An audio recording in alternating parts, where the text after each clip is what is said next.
It's easy to celebrate success. As an athlete, you're taught from an early age to ride the highs and survive the lows. When looking in on the lives of college athletes, it's easy to spot the positives. However, sometimes the mental and physical struggles they face are not discussed.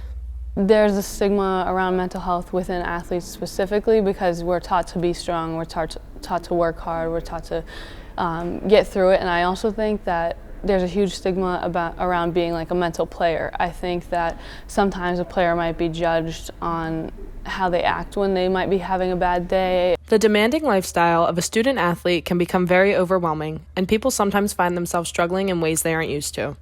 Collegiate athletes are 2% more likely than their non-athlete counterparts to experience severe mental illness.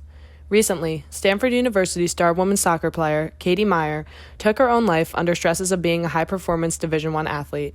Her teammates as well as family were very heartbroken and shocked by the loss of their positive and good-spirited daughter and friend. She died by suicide. The last, couple days are like a parent's worst nightmare, and you don't wake up from it.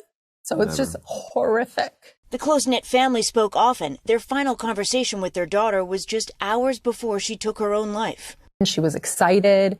She had a lot on her plate. She had a lot going on, but she was happy. She was in great spirits. Through the words of her family and friends, Katie seemed to be anything but depressed, and she was a very strong girl. The stigma around athletes being too tough to ask for help is real. In the life of a student athlete, you find yourself facing different pressures and demands often. Carrying hopes and expectations of their campus and colleagues, they often face criticism while juggling many other obstacles. I feel like being a student athlete can be and is actually very overwhelming because, we have a lot of homework to do. We have to keep our social life kind of going.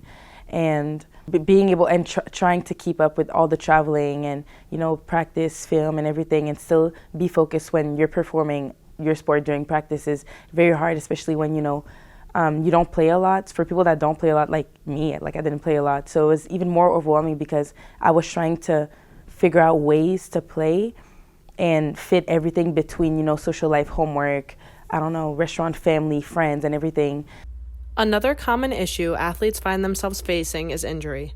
When experiencing an injury that can shut you down from playing your sport you love or affect your day-to-day life, it is not always an easy roadblock to cope with. So last year in the spring, I tore my ACL, MCL, meniscus, and also my quad that's connected to my hip bone. So in April, I got surgery on all 4 of those.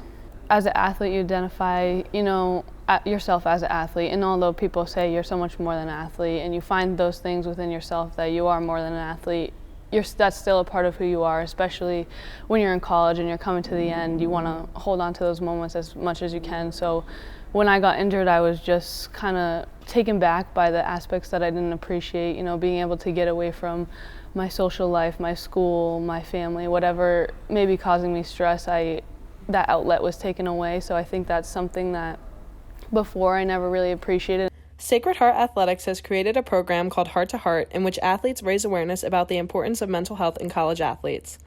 Many Sacred Heart sports teams participate in Heart to Heart mental health awareness games throughout their seasons. If you would like to be involved in the program, email shoehearttoheart@gmail.com. Always remember, someone may be fighting a battle you know nothing about, and it is important to always be kind to one another. Together, we can break the stigma behind mental health.